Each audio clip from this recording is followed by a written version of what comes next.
খবর এখতিয়ার মিয়া, তোমার মন খারাপ কেন? সালাম মাতবর সাহেব, বারবার আলু লাগাই, ফলন পাই না। আলুর গাছ কুকুরি লাগে আসে, কি করি চিন্তায় আছি। বারবার লোকাল বীজ লইয়া তুমি প্রতারণার শিকার হইছ।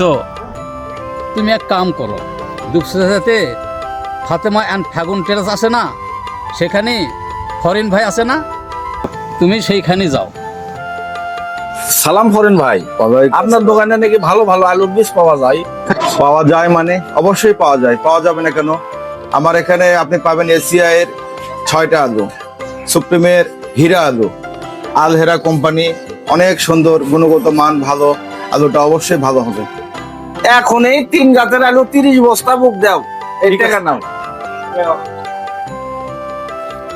যাক ভাই, আমি নিশ্চিন্ত হইলাম, আসি। ঠিক আছে।